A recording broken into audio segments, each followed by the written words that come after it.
Hi friends, welcome to Chennai food. ரவை இருந்தா போறங்க ரொம்பவே டேஸ்டான நல்ல ஜூசியான ஒரு ஸ்வீட் எப்படி செய்யறதுன்னு பார்க்க போறோம் வாங்க பார்க்கலாம்.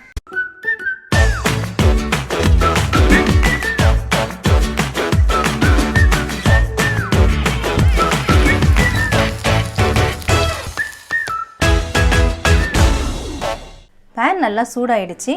1 ஸ்பூன் அளவுக்கு நெய் சேர்த்துக்கலாம். 3/4 கப் அளவுக்கு நான் ரவை சேர்த்துக்கிறேன். நம்ம உப்புமாலாம் செய்யக்கூடிய ரவை தான் அது. இதை நம்ம நெய்யில் சேர்த்துட்டு நல்லா வறுத்துக்கணும். நிறம் மாறக்கூடாது, ரவை வறுபட்டா போதும். மீடியம் ஃப்ளேமில் வச்சுட்டு ரவையை ஒரு 2 நிமிஷம் வறுத்துக்கோங்க போதும். இப்போ நம்ம பால் சேர்த்துக்கலாம். பால் சேர்க்கும் பொழுது நீங்கள் லோ ஃப்ளேமில் வச்சுட்டு சேர்த்துக்கோங்க. நம்ம 3/4 கப்பு ரவை எடுத்தோம், அதனால் 1.5 கப் அளவுக்கு பால் சேர்க்கணும். 1 கப்பு சேர்த்துட்டேன், இப்போ ஒரு 1/2 கப்பு நான் சேர்த்துக்கிறேன். இந்த பாலோடு சேர்ந்து இந்த ரவை நல்லாவே வெந்துட்டு நல்லா சாஃப்டாக கிடைக்கும். பால்லாம் எல்லாமே வற்றிட்டு நல்லா சுருண்டு வரணும், ஒன்று சேர்ந்து திரண்டு வரணும். அது வரைக்கும் நல்லா இந்த மாதிரி மிக்ஸ் பண்ணி விட்டுட்டே இருங்க. நம்ம சேர்த்த பால் எல்லாமே பாருங்கள் வற்றிடுச்சு. ரவையும் நல்லா இந்த பாலில் வெந்துட்டு நல்லா சுருண்டு வந்திருக்கு, ஒன்று சேர்ந்து வந்திருக்கு. இந்த மாதிரி வந்த உடனே நம்ம அடுப்பை ஆஃப் பண்ணிக்கலாம். அடுப்பை ஆஃப் பண்ணிவிட்டு பேனை கீழே இறக்கிடுறேன். கை பொறுக்கிற சூடு வரணும். ரவை ஆறுறதுக்குள்ளே நம்ம ஜீரா ரெடி பண்ணிக்கலாங்க. மறுபடியும் பேனை சூடுபடுத்திக்கோங்க. 1.5 கப் அளவுக்கு சர்க்கரை சேர்த்துக்கலாம். நம்ம 3/4 கப்பு ரவை எடுத்துருந்தோம், அதனால் 1.5 கப் அளவுக்கு நான் சர்க்கரை சேர்க்குறேன். 1 கப் அளவுக்கு தண்ணி சேர்த்துக்கலாம். சர்க்கரை நல்லா கரையணும். சர்க்கரை கரைஞ்சி இப்போ நல்லா கொதிக்க ஆரம்பிச்சிருச்சுங்க. 1 பிஞ்ச் அளவுக்கு குங்குமப்பூ சேர்த்துக்கிறேன். கொஞ்சமாக ஃபுட் கலர் சேர்த்துக்கலாம். ஃபுட் கலர் வேண்டான்னா நீங்கள் சேர்க்க வேண்டாம். ஃபுட் கலர் சேர்த்தா அந்த ஸ்வீட் பார்க்குறதுக்கு நல்லா கலர்ஃபுல்லாக இருக்கும். நான் ஆரஞ்சு ஃபுட் கலர் தான் சேர்த்துருக்கேன். அதாவது கேசரி பவுடர் இருந்ததுன்னா அது 1 பிஞ்சு சேர்த்துக்கோங்க. இது நமக்கு கம்பி பதம்லாம் வரணுன்ட்டு அவசியம் இல்லைங்க. நல்லா பிசுபிசுப்பு தன்மை வந்தால் போதும். இந்த ஜீராவை நல்லா கலந்துட்டு கையில் எடுத்திங்கன்னா 2 விரலையும் பிசுபிசுன்னு ஒட்டணும். நல்லா பிசு பிசுன்னு ஒட்டுச்சுன்னா நமக்கு அடுப்பு ஆஃப் பண்ணிடலாம். ஜீரா ரெடி ஆகிடும். இப்போ கொஞ்சமாக ஏலக்காய் பொடி சேர்த்துக்கலாம். நான் 1/4 ஸ்பூன் அளவுக்கு ஏலக்காய் பொடி எடுத்து வச்சுருக்கேன், அதையும் அதில் சேர்த்துறேன். இந்த மாதிரி கலந்துட்டு எடுத்து பாருங்கள். 2 விரலையும் நல்லா பிசு பிசுன்னு ஒட்டணும். இன்னும் கொஞ்சம் பிசு பிசுப்பு வரட்டும். ஒரு ஃபியூ செகண்ட்ஸ் வச்சுட்டு இருந்தால் போதும். இப்போ நல்லா பிசு பிசுப்பு தன்மை வந்துச்சு பாருங்கள். அப்படி விரலில் ஒட்டி ஒட்டி வருது. இப்போ 2 விரலையும் நம்ம வைக்கும்போது அந்த ஜீரா அப்படியே ஒட்டி ஒட்டி விடுது பாருங்கள். இதுதான் பிசுபிசுப்பு தன்மை. இப்போ நம்ம அடுப்பை ஆஃப் பண்ணிடலாம். நமக்கு ஜீரா ரெடி ஆயிடுச்சு. ரெடி பண்ணி வச்ச ரவை பாருங்கள் கை பொறுக்கிற சூடு வந்துருச்சு. இதை நல்லா அழுத்தம் கொடுத்து ஒரு முறை நல்லா பிசைஞ்சு விட்டுக்கலாம்.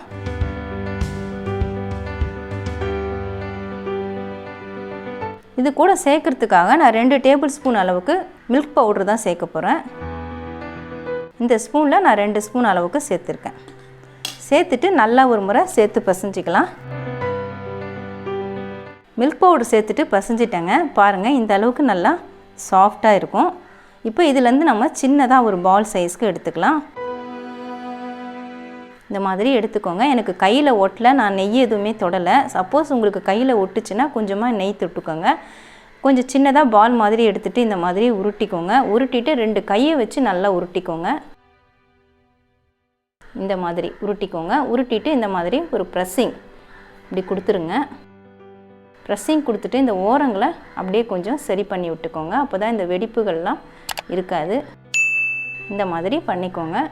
பண்ணிவிட்டு இதில் டிசைன் போடுறதுக்காக நீங்கள் இந்த கரண்டியில் வச்சு இப்படி அழுத்தம் கொடுத்து கூட நம்ம டிசைன் பண்ணிக்கலாம். பாருங்கள் இந்த மாதிரி நீங்கள் டிசைன் பண்ணிக்கலாம். இந்த மாதிரி வேண்டானா நான் இன்னொரு பக்கம் உங்களுக்கு சும்மா செஞ்சு காட்டுறேன். இந்த பக்கத்தில் வச்சு இந்த மாதிரி கோடு மாதிரியும் நீங்கள் டிசைன் பண்ணி எடுத்துக்கலாம். உங்களுக்கு எந்த டிசைன் வேணுமோ அந்த மாதிரி நீங்கள் டிசைன் பண்ணிக்கலாம். இதே மாதிரி நான் எல்லா ஸ்வீட்டையும் ரெடி பண்ணிவிட்டு உங்களுக்கு காட்டுறேன். ரெடி பண்ண மாவு எல்லாத்தையுமே உருட்டிட்டு இந்த மாதிரி டிசைன் பண்ணி எடுத்துட்டேங்க. சில டிசைன் பார்த்தீங்கன்னா இந்த மாதிரி கரண்டியை வச்சுட்டு நான் அழுத்தி எடுத்திருக்கேன். உங்களுக்கு நான் ஏற்கனவே செஞ்சு காமிச்சேன். இந்த மாதிரி சென்டரில் வச்சுட்டு அழுத்தம் கொடுத்தா நமக்கு இந்த டிசைன் கிடைக்கும். இந்த மாதிரி செஞ்சுருக்கேன். சில டிசைன் பார்த்தீங்கன்னா நான் ஸ்பூனோட காம்பை வச்சு நானே கட் பண்ணி விட்டுருக்கேன். இந்த மாதிரி கோடு கோடாக கட் பண்ணிவிட்டு இந்த மாதிரி குறுக்குலையும் கட் பண்ணி விட்டுருக்கேன். இது இன்னொரு டிசைன் நான் செஞ்சுருக்கேன். இது பார்த்தீங்கன்னா நான் இதில் ஓரத்தில் கட் பண்ணி விடுற மாதிரி நான் காமிச்சிருந்தேன். அதுலேயும் டபுள் டைம் நம்ம கட் பண்ணால் இந்த டிசைன் கிடைக்குது.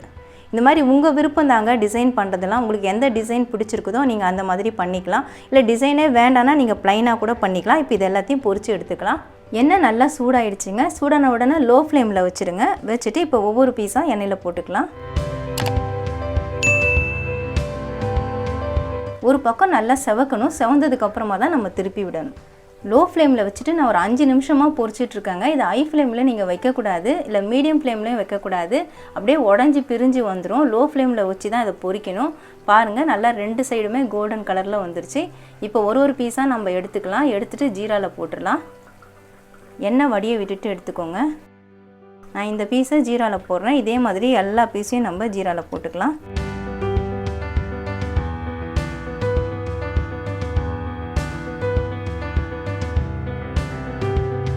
ஜீராவில் போட்ட பீசஸ் எல்லாத்தையும் கொஞ்சமாக ஜீராவை அள்ளி அது மேலே ஊற்றிக்கோங்க. ஜீராவே லேசாக சூடுபடுத்திட்டு அதுக்கப்புறமா பொரிச்ச பீசஸ் எல்லாம் போடுங்க.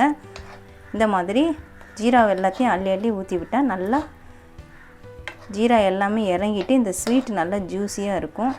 பொரிக்கும் போது மட்டும் ரொம்ப கவனமாக பொரிக்கணும். மற்றபடி இந்த ஸ்வீட் செய்கிறது ரொம்ப ஈஸி.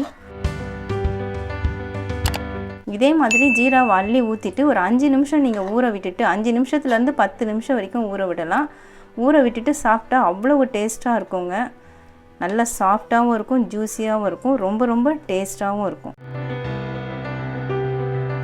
அவ்வளவுதான் ஃப்ரெண்ட்ஸ், ரொம்பவே ஜூஸியான சாஃப்டான ஸ்வீட் ரெடி ஆயிடுச்சு. இது செய்யறது ரொம்ப சுலபம். இது பொரிக்கிறதுக்கு மட்டும்தான் கொஞ்சம் டைம் எடுக்கும். ஆனால் ரொம்ப டேஸ்ட்டாக இருக்குங்க. அப்படியே புட்டிங்கன்னா அவ்வளோ சாஃப்டாக இருக்கும். குலோப் ஜாமுனை விட ரொம்ப சாஃப்டாக இருக்கும். வீட்டில் இருக்கக்கூடிய ரவையை வச்சு நாம் இந்த ஸ்நாக்ஸை ரெடி பண்ணியிருக்கோம். இதை ஒரு டீ டைம் ஸ்நாக்குன்னு சொல்லலாம். ஏன்னா டீ வைக்கிற நேரத்துக்குள்ளேயே இந்த ஸ்நாக்கை நம்ம ரெடி பண்ணிடலாம். இந்த ஸ்வீட்டை நீங்களும் ட்ரை பண்ணி பாருங்கள். ரொம்ப டேஸ்ட்டான இந்த ஸ்வீட் உங்களுக்கும் ரொம்பவே பிடிக்கும். கண்டிப்பாக ட்ரை பண்ணி பாருங்கள். வீட்டில் இருக்க ரவையை வச்சு ரொம்ப டேஸ்டான நல்ல ஜூஸியான ஒரு ஸ்வீட் ரெசிபி எப்படி செய்கிறதுன்னு வீடியோவில் பார்த்துருப்பீங்க. கண்டிப்பாக ட்ரை பண்ணி பாருங்கள். உங்களுக்கு இந்த வீடியோ பிடிச்சிருந்தா லைக் பண்ணுங்கள், ஷேர் பண்ணுங்கள், சப்ஸ்கிரைப் பண்ணுங்கள். பக்கத்தில் இருக்க பெல் ஐக்கானை கிளிக் பண்ணிக்கோங்க. அதில் ஆல்னு ஒரு ஆப்ஷன் காட்டும், அதையும் கிளிக் பண்ணிக்கோங்க. நன்றி, வணக்கம்.